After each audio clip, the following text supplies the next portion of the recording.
기도하겠습니다.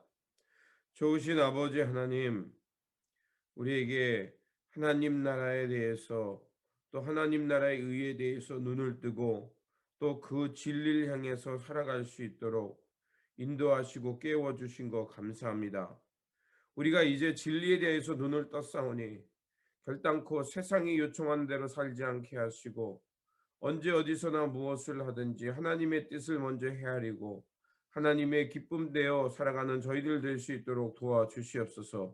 무엇보다도 아버지 하나님, 이 시대를 향한 하나님의 음성을 듣기를 원합니다.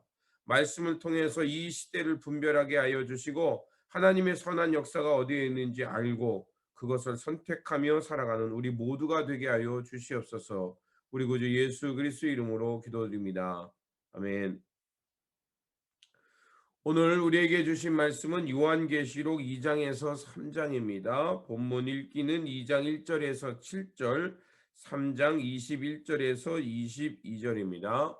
에베소 교회의 사자에게 편지하라. 오른손에 있는 7별을 붙잡고 7금 촛대 사이를 거니시는 이가 이르시되 내가 내 행위와 수고와 내 인내를 알고 또 악한 자들을 용납하지 아니한 것과 자칭 사도라 하되 아닌 자들을 시험하여 그의 거짓된 것을 내가 드러낸 것과 또 내가 참고 내 이름을 위하여 견디고 게으르지 아니한 것을 아노라. 그러나 너를 책망할 것이 있나니 너의 처음 사랑을 버렸느니라. 그러므로 어디서 떨어졌는지를 생각하고 회개하여 처음 행위를 가지라. 만일 그리하지 아니하고 회개하지 아니하면 내가 네게 가서 내 촛대를 그 자리에서 옮기리라. 오직 내게 이것이 있으니 내가 니콜라 당의 행위를 미워하는도다. 나도 이것을 미워하노라. 귀 있는 자는 성령이 교회들에게 하시는 말씀을 들을지어다.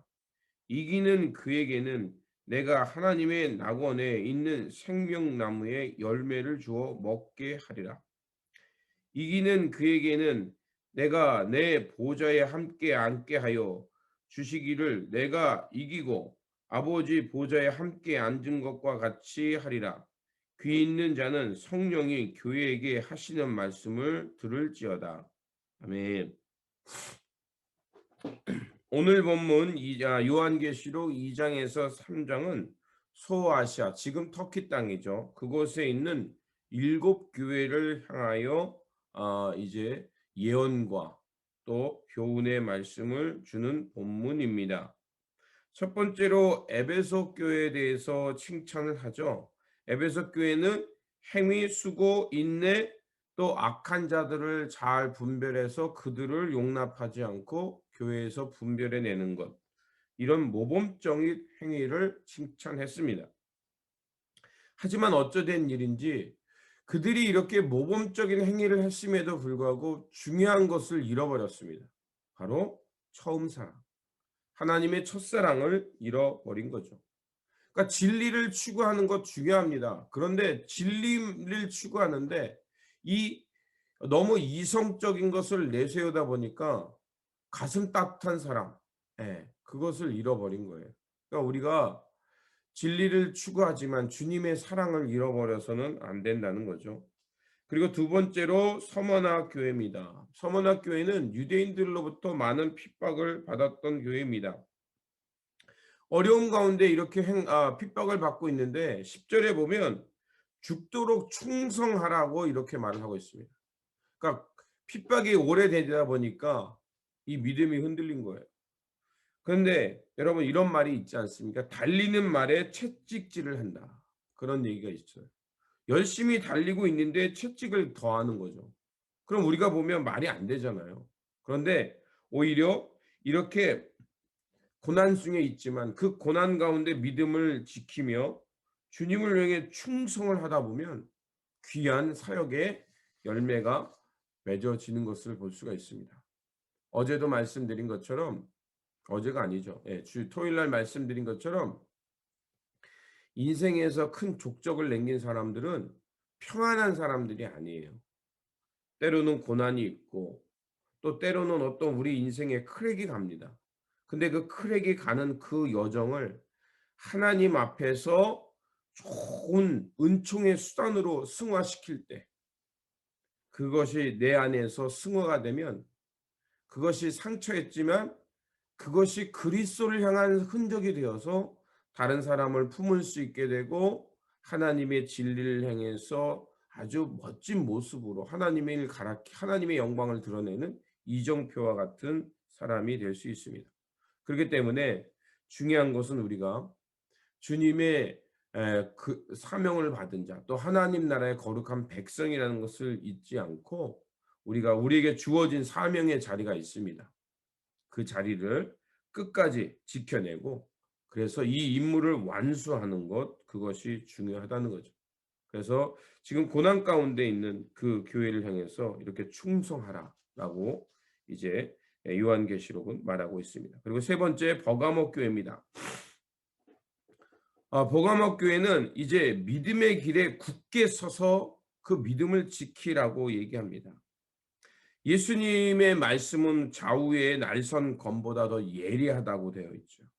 그렇기 때문에 이 버가모 교회는 어디로 가고 있는지를 모르고 가고 있었던 거예요. 왜냐하면 버가모 지역에는 제우스 신전과 뱀을 숭배했던 신전이 있었다고 합니다.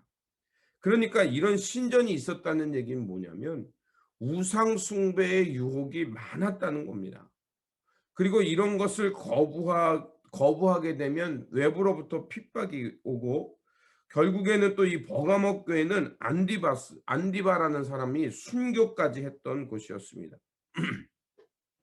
그러니까 이게 그 종교의 어떤 종교적 이념 이런 종교적 신념만이 앞세우면 이 큰일 나는 게 되는 거예요. 그러니까 그 사람들은 나름대로 자기 신이 제일이라고 그래서 다른 신에 대해서 막 함부로 폭력을 행사했던 거죠. 그런데 여러분 우리가 잊지 말아야 할 거는 우리가 예수 그리스도를 믿고 하나님을 믿는 사람들입니다. 그리고 주님의 말씀을 붙들고 살아가는데 이것을 강조하다 보면 내가 하나님의 무슨 하나님의 어떤 괜히 측근인 것처럼 착각할 때가 있어요. 그러면 내 믿음, 내 신앙을 너무 강조하다 보면 다른 사람들에게 폭력을 행사합니다. 내 믿음과 왜 같지 않냐? 내가 하는 이 열심과 왜 같지 않냐고 다른 사람들에게 내 신앙을 강조하고 그들에게 막 내 신앙처럼 대해야 되라고 폭력적으로 말을 하거든요. 그게 아니죠. 우리 모두는 하나님의 은혜 없이는 살 수 없는 사람입니다. 다 각자의 하나님의 은혜를 경험하는 채널들이 다를 수 있어요.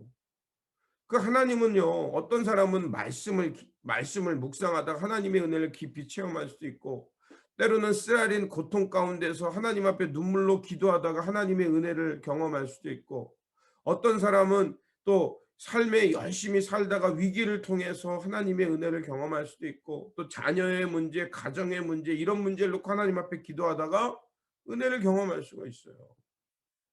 하나님의 은혜를 경험하는 통로는 다양합니다. 중요한 거는 뭐냐? 우리가 하나님의 은혜 없이는 살 수 없는 사람. 하나님께서 나를 붙잡아 주시는 손을 내밀었기 때문에 내가 구원받아 하나님을 향해 또 하나님의 은혜를 깨닫고 새 생명을 향해서 살아갈 수 있는 삶이 됐다는 겁니다. 사탄은요 우리에게 들어와서 어떻게 합니까? 내 신앙만 강조하게 하고 나만 잘났다고 우리를 자꾸 유혹합니다. 이게 플로핑이라고 그러나요? 자꾸 우리를 부채질해요. 그래서 분열하게 하고 다른 사람을 인정하지 않고 다른 사람에 대해서 함부로 말하고 폭력을 말하게 합니다. 우리가 조심해야 할 것은 이렇게 옆에 있는 사람도 하나님의 동일한 은혜를 받은 사람이라는 것을 기억하고 나만이 아니라 우리 모두가 함께 하나님의 의와 평화에 이룰 수 있도록 함께 동역하는 동역자라는 것을 기억해야 합니다. 그렇기 때문에 우리에게 중요한 것은 바로 17절에 보면 귀 있는 자는 성령이 교회에 하시는 말씀을 들을지어다 이렇게 말하고 있어요. 이 말씀은 계속해서 반복되는 것을 알 수가 있습니다. 그 얘기는 우리가 자꾸 이렇게 아침에 깨어서 말씀을 묵상하고 피곤하지만 그래도 주님의 말씀을 붙드는 거는 내 신앙을 자랑하는 것이 아니라 자꾸 우리가 이렇게 말씀 안에 깨어서 하나님의 하나님이 이 역사를 어떻게 바라보고 어떻게 이끄시는지를 깨닫고 또 그 역사 속에서 하나님을 만났던 사람들이 자기의 신앙을 어떻게 지켜나갔는가를 보고 살아가기 위함입니다. 우리의 이 믿음의 선조들의 이런 신앙을 닮아갈 때 우리는 이기는 자, 하나님의 생명나무를 먹는 자, 하나님의 보좌에 가까이 나아갈 수 있는 자, 주님의 생명책에 우리의 이름이 기록되는 자가 되는 거죠. 저도 이 기쁨의 언덕을 묵상하다 보니까 이 2장 17절에 흰돌이 나오더라고요. 흰돌. 근데 저도 몰랐는데 이 사이비들이 이 흰돌을 새 교주라고 말한다고 합니다. 그래서 새로운 교주가 나타나서 이제 교회를 새롭게 한다. 근데 그 교주가 누구냐? 뭐 내가 누구라고 굳이 얘기하지는 않겠습니다. 이런 것들을 통해서 이제 자신들의 어떤 영적인 권위를 막 앞세워서 종교적으로 사람들을 지배하려고 하는 행위들이 드러나나 봐요. 저는 몰랐는데. 근데 그런 일들이 있나 봅니다. 그런데 여기서 말하는 흰돌은 뭐냐면 아마 이게 버가모 지역이 대리석이 발달했던 곳인 것 같습니다. 그러니까 대리석이 흰색이잖아요. 그러니까 귀중한 사람, 굉장히 어떤 좋은 위치에 있는 사람들에게 어떤 징표를 주다 봅니다. 그러니까 당신은 이런 직책을 받은 사람입니다라고 이렇게 직책을 줄 때 하얀 돌을 그들에게 준다고 합니다. 그러니까 이건 뭐냐면 그 사람의 지위와 위치를 인정해주는 징표와 같은 거죠. 임명장과 같은 거죠. 자, 그런 것 때문에 이렇게 흰돌이라는 표현을 그 교회에 썼던 거예요. 그러니까 이런 역사적 배경을 알고 이런 돌에 대한 의미를 알면 괜찮은데 밑도 끝도 없이 이 돌의 의미만 뚝 뽑아내서 그걸 가지고 자기 합리화해버리면 엉뚱한 해석을 만들어내는 겁니다. 그러니까 여기서 말하는 것은 신앙의 순수함, 믿음을 지켜서 마침내 믿음으로 승리한 사람, 그런 사람들을 지칭하는 거라 보시면 되겠습니다. 그러니까 우리에게 중요한 것은 최후 승리를 얻기까지 주의 십자가 붙들이라, 이런 찬양이 있는 것처럼 그 주님의 십자가는 고난의 십자가지만 또 뭡니까? 하나님께서 우리를 구원하기 위한 은총의 통로잖아요. 그러니까 주님의 십자가를 붙는다는 건 예수 그리스도의 은총을 잃어버리지 않고 나도 주님의 마음 따라 살겠다는 것입니다. 그러니까 이렇게 끝까지 순결한 신앙을 지키면서 믿음 가운데 승리하는 사람, 그래서 하나님의 선물을 받는 삶이 되라는 것입니다. 그리고 두리아교회에 대해서 칭찬하는데 사랑과 믿음, 섬김, 오래 참음, 사랑의 수고가 있다고 했습니다. 굉장히 중요한 거죠. 그런데 그들이 어떤 문제가 빠지냐면 이세벨을 허락했다라고 하니까 이방의 유혹을 따라갔어요. 이방의 유혹에 따라갔다는 것은 그들이 이제 이방 여사제들과 교류했다는 것입니다. 우상 숭배했고요. 성적으로 타락했다는 거죠. 그리고 사대교회에 대해서 말합니다. 사대교회는요, 교회라는 이름을 가졌지만 죽은 교회라고 성경이 말하고 있어요. 교회라는 타이틀은 갖고 있는데 외형상으로는 교회 있는데 건물은 화려한데 경건의 능력이 없어요. 교회라는 이런 사람들이 많이 모였는데 주님의 말씀을 향한 그들의 행위가 빠져버린 것입니다. 침묵단체가 돼버린 거죠. 그래서 3장 3절에 보면 그러므로 내가 어떻게 받았으며 어떻게 들었는지를 생각하고 지켜 회개하라.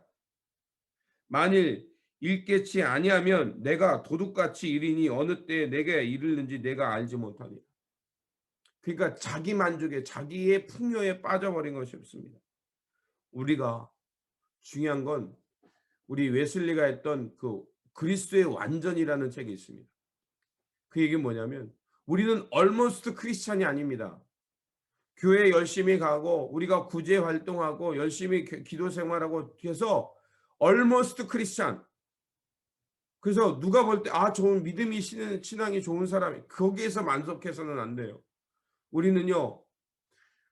감리교인이라는 것은 뭐냐면 내가 그러니까 하나님의 칭의와 하나님의 하나님께서 우리를 거룩한 자라 칭하시고 우리를 구원하셨다는 것을 다 인정하는 것입니다. 루터의 십자가 신학, 그다음에 칼빈의 칭의 다 받아들인 거예요. 그 위에 무엇을 했냐면 내가 십자가의 은혜로 구원받았다는 루터의 신학과 함께 칼빈이 우리를 의롭다 칭하신 하나님의 그것을 받는 토대 위에 그러면 구원받은 백성이 어떻게 살 것이냐. 이 성화의 삶에 집중한 게 감리교 신앙입니다. 그러니까 이 감리교의 신학이 없는 게 아니라 이 십자가와 칼빈의 칭의의 신앙을 토대 위에 이 구원받은 백성이 하나님 나라에 이르기까지 어떻게 살 것인가라는 그 하나님 앞에서의 거룩한 삶. 그래서 그리스도의 완전한 예수가 내 안에 내가 예수 안에 완전히 일치를 이루는 삶. 그 삶을 말한 게 감리교의 무브먼트입니다. 그래서 우리에게 중요한 건 면목상 그리스도인이 되는 게 아니라 또 값싼 은혜로 나 구원받았으니까 이제 천국 갈 것이 예비됐어. 그러니 내 맘대로 살아도 나는 괜찮아. 이게 영지주의거든요. 여러분 그런 거에는 결코 생명이 살아나지 않습니다. 중요한 건 우리가 정말 그리스도의 완전을 추구하는 사람. 우리가 완벽해질 수는 없지만 그러나 이 죽음 넘어 그리스도와 일치를 이룬 그날을 바라보면서 우리가 주어진 삶 속에서 열심히 주를 향해 달려가는 것이 중요하다는 것입니다. 그리고 6절에 여섯 번째로 필라델피아의 교회에 대해서 말합니다. 필라델피아 교회 화려한 교회였다고 합니다. 그리고 이렇게 외형적으로도 여러 가지 일을 했는데 중요한 것은 그들이 이제 여러 가지 어려움 가운데 있으면 그들 가운데 무슨 약속을 하냐면 그들이 아마 화려한 교회는 아니었던 것 같습니다. 그리고 규모가 작았지만 여기에 말한 대로 신실하게 그들이 믿음을 지키며 살았던 것 같습니다. 그러니까 공동체가 크지 않았지만 중요한 것은 그들은 이렇게 단단한 사람들이 되어서 생명의 면류관을 약속받는 이런 또 칭찬을 받기도 하죠. 그래서 8절에 보면 볼지어다 내가 내 앞에 열린 문을 두었느니 능히 닫을 사람이 없으리라. 내가 내 행위를 아노니 내가 적은 능력을 가지고도 내 말을 지키며 내 이름을 배반치 아니하였도다. 그러니까 공동체가 작았지만 그들은 신실하게 믿음을 지키면서 하나님 나라의 면류관을 약속받는 또 이런 칭찬을 받기도 했습니다. 그러니까 중요한 것은 규모가 아니라 우리에게 어떤 일이 있지만 우리에게 주어진 그 일에서 내가 신실하게 하나님의 사명을 맡은 자로 하나님 나라의 거룩한 백성으로 그것을 잘 감당하는 것입니다. 그래서 끝까지 감당해 날 때 이 믿음을 통해서 면류관을 얻는 그런 교회가 되라고 말하고 있죠. 그리고 라오디아계 교회입니다. 이 라오디아 교회는요. 어떤 교회냐면 이거는 부유한 교회였습니다. 왜냐하면 이 지역에는요. 온천이 발달되어 있어요. 그러면 온천이 발달되어 있다는 얘기는 거기는 휴양지고 부자들이 이곳에 별장을 짓고 겨울이면 그곳에 와서 쉬다가 이제 봄이 오면 돌아가는 그런 곳이었어요. 자, 온천에 사람이 들어가려면 어때요? 온도가 적당해요. 뜨뜻하니까 뜨겁지도 않고 차갑지도 않고 따뜻한 거예요. 그러니까 우리가 들어갔을 때 따뜻함을 것처럼 이게 이렇게 있습니다. 온도가 가장 적당한 거예요. 근데 신앙생활도 그렇게 합니다. 적당히 하는 거예요. 신앙생활함에 있어서 보면 뜨겁지도 않고 차갑지도 않은 교회라고 평가를 받습니다. 그런데요, 16절에 보면 그 교회를 주님이 내 입에서 토해내리라고까지 했어요. 이도저도 아닌 겁니다. 적당히 좋은 게 좋은 거지. 저기 가서는 저렇게 살고 저기 가서는 구별됨이 없었습니다. 그러다 보니까 그냥 좋은 게 좋은 거. 그리고 부유하다 보니까 어떻습니까? 주변에 있는 사람들이 다 부유하니까 그 외 그 공동체 밖에 있는 가난한 사람들, 소외된 사람에 대해서 관심을 갖지 않았습니다. 자, 여기에 오늘 본문을 보면 이런 7 교회 교회들을 쭉 얘기하고 있습니다. 어떤 교회는 믿음으로 잘 견디라고 얘기하고, 어떤 교회는 하나님으로부터 질타를 받아서 내 입에서 토해낼 거라 하고, 어떤 교회는 이제 너희들이 유혹을 받고 있으니 회개하고 돌아오라고 했고, 어떤 교회는 사랑을 잃어버렸다. 여러 가지 이런 교훈들이 나옵니다. 여러분, 이걸 보면서 우리가 깨달을 것이 무엇이냐? 우리의 신앙은 지금 어떤 교회에 속해 있는가? 내 신앙은 지금 어떤 상황에 놓여 있는가를 한번 가늠하는 가늠자로 사용해 보라는 것입니다. 중요한 것은, 교회라는 것은 건물도 중요하겠지만 외형이 아니라 우리가 우리에게 허락하신 이 말씀을 가지고, 그리고 또 우리가 이렇게 신실하게 이 말씀을 지켜내면서 주님의 교회로서 거룩함, 그리고 사명을 완수하면서 세상 유혹에서 구별되어서 하나님의 거룩한 몸된 교회로 살아가는 것이 중요하다는 것입니다. 그러기 위해서는 이 교회 7 교회를 향해서 말한 것처럼 회개하라는 단어가 참 많이 나옵니다. 우리가 어느 상황에 있는지 잘 알고 우리가 회개해서 주님의 마음, 주님의 사랑을 회복해서 끊임없이 하나님의 거룩한 뜻을 향해서 살아가는 공동체가 중요하다는 것입니다. 또한 이 7 교회는 여러 가지 실패도 있었습니다. 그런데 이런 실패 속에서 어떻게 합니까? 하나님께서 이 말씀을 통해서 그 교회들의 문제들을 깨닫게 하시고 돌이킬 수 있는 기회를 줍니다. 이거는 뭐냐면 하나님께서 또 주님께서 교회를 얼마나 사랑하시는지를 보여주는 겁니다. 문제가 있고 병들기도 하고 뜨뜻미지근하기도 하고 또 하나님의 사랑을 잃어버리고 이렇게 교회 밖에 있는 사람들에게 무심하기도 하지만, 그러나 이런 교회가 문제가 있음에도 불구하고 하나님은 그런 주님의 몸된 교회를 포기하지 아니하신다는 것입니다. 그들에게 말씀을 주시고 회개할 수 있는 기회를 주시고, 그리고 진리를 깨달아서 하나님의 품으로 돌아올 수 있도록 기회를 주신다는 것입니다. 우리가 요한계시록을 통해서 이렇게 깨닫는 것은 하나님의 기대와 사랑은 우리가 실패했어도 포기하지 않는다는 것, 그리고 기회를 주셔서 새로운 삶으로 나아갈 수 있도록 인도해 주신다는 것입니다. 그래서 오늘 본문이 말하는 것처럼 이기는 자, 믿음을 지키는 자, 그래서 최후 승리를 얻는 것, 그것이 중요하다는 것입니다. 그러므로 우리가 신앙생활 하면서 우리가 공동체를 이루어가는 것, 신앙생활 하면서 문제도 있을 수 있고 흔들릴 수도 있습니다. 그런데 어떤 시인이 말하는 것처럼 꽃은 흔들리지만 마침내 꽃을 피워냅니다. 그와 같이 우리 안에 문제가 있어서 흔들릴지 모르지만 다시 한번 그런 흔들림 속에서 말씀으로 하나님의 진리를 회복하고 하나님의 사랑을 회복해서 단단해져서 마침내 믿음으로 사명을 완수하여 하나님의 생명의 면류관을 받는 이런 믿음의 승리자, 이기는 성도님들이 되시기를 주님의 이름으로 축원드립니다. 기도하겠습니다. 좋으신 아버지 하나님, 감사와 영광을 드립니다. 오늘도 우리에게 말씀을 주시고 특별히 이 에베소와 비롯한 여러 7개의 교회를 통해서 주님께서 얼마나 교회를 사랑하시는지, 또 교회가 문제가 있을 때는 주님께서 친히 말씀하셔서 그 문제들을 보게 하시고 그리고 회개하여 주님의 뜻으로 돌아갈 수 있도록 인도하시는 주님의 사랑과 은혜를 보았습니다. 주님, 저희들이 이 7 교회의 모습을 보면서 우리의 모습은 어떠한지, 내 신앙은 어떤 교회에 있는지를 돌아보게 하여 주셔서 다시 한번 주님의 사랑과 진리, 또 믿음으로 승리할 수 있는 사람 되어 살게 하여 주시옵소서. 그래서 이 믿음의 길을 통해서 하나님 나라의 사명의 완수자가 되어서 마침내 주님 안에 이르렀을 때 생명의 면류관을 받으며 잘했다 칭찬받는 신실한 자, 믿음으로 승리하는 사람 되게 하여 주시옵소서.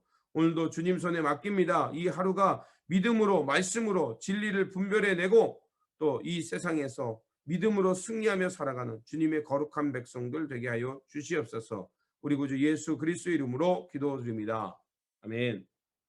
오늘 우리에게 주신 말씀을 붙들고 살아가는 한날이 되시길 바라며 다시 한번 주님의 귀한 말씀과 또 우리에게 주신 사명을 믿음으로 지켜내면서 승리하는 저와 여러분들의 삶이 되시기를 바랍니다. 주님의 평안이 함께 하시기 바랍니다.